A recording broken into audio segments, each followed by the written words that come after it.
Hello, welcome back to fashion B by Painkili. അപ്പം ഇന്ന് ഞാനൊരു ചെറിയ ഒരു മിനി വ്ളോഗായിട്ടാണ് നിങ്ങളുടെ അടുത്തോട്ട് വന്നിരിക്കുന്നത്. വേറെ ഒന്നുമല്ല, ഞാൻ last day PQ exotic bird പാർക്കിൽ പോയിരുന്നു കൊച്ചിനിൽ. ഒരു ബ്ലൂ ബസാർ ഷോപ്പിംഗ് സംതിങ് അതിൻ്റെ അകത്തായിട്ടാണ് ഈ പറയുന്ന PQ എക്സോട്ടിക് ബേർഡ് പാർക്ക് വരുന്നത് എറണാകുളത്തും. സത്യം പറഞ്ഞാൽ വളരെ ഒരു എന്താ പറയുക, വളരെ സാറ്റിസ്ഫൈഡ് ആയിട്ടുള്ള അല്ലെങ്കിൽ നല്ലപോലെ ഫാമിലി ആയിട്ട് എൻജോയ് ചെയ്യാൻ പറ്റിയ ഒരു അടിപൊളി സ്ഥലമാണ്.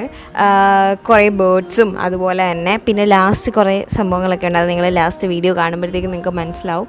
അങ്ങനെ കുറേ ബേർഡ്സ് നമുക്ക് ഫാമിലി ആയിട്ട് നല്ലപോലെ എൻജോയ് ചെയ്യാൻ പറ്റുന്ന കുറേ കാര്യങ്ങൾ അവിടെ ഉണ്ട്. നല്ല ഒരു എന്താ പറയുന്നത്, പ്രകൃതിയിലൊക്കെ ഇണങ്ങി ചേരുന്നതാണ്. എനിക്ക് പണ്ട് ഇങ്ങനത്തെ സാധനങ്ങളൊക്കെ നമ്മുടെ പെട്ടെന്ന് വന്ന് നമ്മുടെ ദേഹത്തൊക്കെ ഇരിക്കുമ്പോൾ നമുക്ക് ഭയങ്കര ബുദ്ധിമുട്ടായിട്ട് തോന്നും. പക്ഷേ അവർ ഒരു ശല്യവും ഇല്ല, നൈസായിട്ട് നമ്മുടെ കൂടെ ഇങ്ങനെ ഇണങ്ങി നിന്നോളും.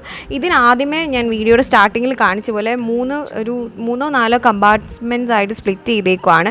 എൻട്രി ഫീ വന്നിട്ട് ഒരാൾക്ക് 250 റുപ്പീസാണ്. അപ്പം ഈ 250 റുപ്പീസ് വെർത്താണോ എന്ന് ചോദിച്ചു കഴിഞ്ഞാൽ മേ ബി കുറച്ച് കൂടുതലാണെന്ന് ഞാൻ പറയത്തുള്ളൂ. പക്ഷേ അവിടുത്തെ ആംബിയൻസ്, അവിടുത്തെ നമ്മളൊരു പെട്ടെന്ന് നമ്മുടെ ഈ റഷ് ലൈഫിൽ നിന്നൊക്കെ ഒരു റിലീഫിന് വേണ്ടിയിട്ട് ഏറ്റവും ബെസ്റ്റ് ഒരു സ്ഥലം തന്നെയാണ്. കുറേ കിളികളൊക്കെ വന്ന് നമ്മുടെ ദേഹത്ത് ഇരിക്കുകയും നമുക്ക് അവരെ ഫീഡ് ചെയ്യാൻ പറ്റും. ഞാൻ നേരത്തെ പറഞ്ഞ പോലെ ഒരു 4 കമ്പാർട്ട്മെൻറ്റ്സ് ആയിട്ട് ഇതിനെ സ്പ്ലിറ്റ് ചെയ്തിട്ടുണ്ടല്ലോ. അപ്പോൾ അതിനകത്ത് ഓരോന്നും ഇങ്ങനെ ലോക്ക് ചെയ്തിട്ടിരിക്കുമായിരിക്കും. ഒരു പർട്ടിക്കുലർ പ്ലേസിൽ കുറച്ച് ബേർഡ്സ്, പിന്നെ വേറെ സ്പീഷീസ് ഓഫ് ബേർഡ്സ്, അങ്ങനെയൊക്കെ ആയിരിക്കും. പിന്നെ എനിക്ക് തോന്നുന്നു കുറച്ച് തത്തകളൊക്കെ, പഞ്ചവർണ്ണ തത്തയൊക്കെ ഉണ്ട്. അപ്പം കണ്ടോ, ഇങ്ങനെ ഗ്രില്ലിട്ടിരിക്കുന്നിടത്ത് പല പല കമ്പാർട്ട്മെൻറ്റ്സ് ആയിട്ടാണ്. അപ്പം ഓരോ ബേർഡ്സിന് നമ്മൾ ഓരോ ടൈപ്പ് ഫുഡ്സാണ് കൊടുക്കുന്നത്. ആദ്യമേ നമുക്ക് കുറച്ച് ഫ്രൂട്ട്സ് ഒക്കെ തന്നു, പിന്നെ കുറച്ച് ഗ്രെയിൻസ്, ഈ ബേർഡ്സിൻ്റെ ഫുഡിൻ്റെ കുറച്ച് ഗ്രെയിൻസും കാര്യങ്ങളൊക്കെ തന്നു. നമ്മൾ കയറുമ്പോൾ തന്നെ നമുക്ക് ആ ഒരു ഫുള്ള് പ്ലേസ് കാണാൻ പറ്റും. പക്ഷേ ഫുൾ ഗ്രിൽഡ് ആയിരിക്കും. കുറേ എല്ലാത്തിനും ഇങ്ങനെ ഓപ്പൺ ആക്കി വിട്ടിരിക്കുകയാണ്. നമ്മുടെ ദേഹത്തും അതുപോലെ തന്നെ നമ്മളിങ്ങനെ പ്ലേറ്റിൽ ഫുഡ് ഇടുമ്പോഴത്തേക്കും അവരിങ്ങനെ നമ്മൾ പ്ലേറ്റിൽ കയറി ഇരിക്കുകയൊക്കെ ചെയ്യും. പക്ഷേ ഫാമിലി ആയിട്ട് ഞാൻ പറഞ്ഞല്ലോ, എല്ലാവർക്കും എൻജോയ് ചെയ്യാൻ പറ്റുന്നതാണ്. നമുക്ക് നല്ലൊരു റിലീഫ് കിട്ടുന്ന ഒരു സ്ഥലമാണ്. അതുപോലെ തന്നെ ഞങ്ങൾ വന്ന സമയത്ത് അധികം റഷും കാര്യങ്ങളും ഒന്നും ഇല്ലായിരുന്നു. തൊട്ടടുത്ത് തന്നെ ഒരു ജ്യൂസിൻ്റെ ആണെന്ന് തോന്നുന്നു, ജ്യൂസിൻ്റെ ഒരു ഷോപ്പും കാര്യങ്ങളൊക്കെ ഉണ്ട്. അപ്പം നിങ്ങൾക്ക് ഇത് കഴിഞ്ഞിട്ടും അവിടെ പോയി എന്തെങ്കിലും റിഫ്രഷ്മെൻറ്റ് ഡ്രിങ്ക്സ് എൻജോയ് ചെയ്യാവുന്നതാണ്. എന്തായാലും എനിക്കും എൻ്റെ ഫാമിലിക്കും പേഴ്സണലി ഒത്തിരി ഇഷ്ടപ്പെട്ടു. ഞങ്ങൾ ചെന്നതൊരു 5:30 ആയിരുന്നു, 5:45 ടൈമിലാണ് ഞങ്ങൾ ചെന്നത്. ഈ ഒരു വെയിലൊക്കെ കുറവാണ്. പിന്നെ ഇപ്പോഴത്തെ ഒരു ചൂടിന് അത്യാവശ്യം ചൂടതിനകത്തുണ്ട്. എന്നാലും അല്ലാത്ത സമയം അത്യാവശ്യം കാറ്റും കാര്യങ്ങളൊക്കെ അടിക്കുന്നുണ്ട്. നല്ല തണലുള്ള സ്ഥലമാണ്. അപ്പം നിങ്ങൾക്ക് ഈവനിങ് ഒക്കെ പോകുമ്പം സുഖമായിരിക്കും. അതിന് പുറത്തായിട്ട് ചെറിയൊരു പാർക്ക് പോലെ ഒക്കെ ഉണ്ട്.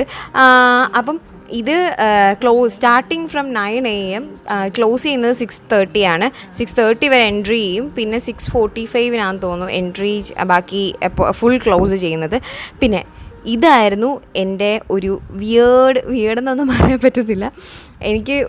ഞാൻ ശരിക്കും എൻ്റെ മുഖം കാണുമ്പോൾ നിങ്ങൾക്ക് മനസ്സിലായി, ഞാൻ ടെൻഷൻ അടിച്ച് പണ്ടാരടങ്ങിയിരിക്കുകയാണ്. പക്ഷേ ഞാൻ രണ്ടാമത് വീണ്ടും പിടിച്ചായിരുന്നു. അപ്പോൾ നമുക്ക് അത്രയും ഒരു ഇത് തോന്നിയില്ല. പക്ഷേ ആദ്യം എനിക്ക് നല്ല പേടിയാണ്. കാരണം ഈ പാമ്പിൻ്റെ തല വന്നിട്ട് നമ്മുടെ അടുത്തോട്ട് ഇങ്ങനെ വരുമ്പോഴത്തേക്കും ഭയങ്കര ബുദ്ധിമുട്ടാണ്. ഇതെങ്ങനെ കുത്തു നമുക്ക് അറിയാൻ പോയിസൊന്നും ഇല്ല, പ്രശ്നമൊന്നും ഇല്ല എന്ന്. പക്ഷേ എന്നാലും ഇതിങ്ങനെ അടുത്തോട്ട് വരുമ്പോഴത്തേക്കും നമുക്ക് ഭയങ്കര പേടി പോലെ തോന്നും. പക്ഷേ ഞാൻ ചെറിയ ടെൻഷൻ ഉണ്ടായിരുന്നുവെങ്കിലും പിന്നീട് ഞാൻ നല്ലപോലെ എൻജോയ് ചെയ്തു. കാരണം ഇതൊക്കെ നമ്മുടെ ലൈഫിൽ കിട്ടുന്ന വളരെ റെയറായിട്ടുള്ള അനുഭവങ്ങളാണ്. എല്ലാ ദിവസവും പോയി ഇപ്പോൾ പാമ്പിനെ പിടിച്ചുകൊണ്ടിരിക്കാൻ പറ്റത്തില്ലല്ലോ.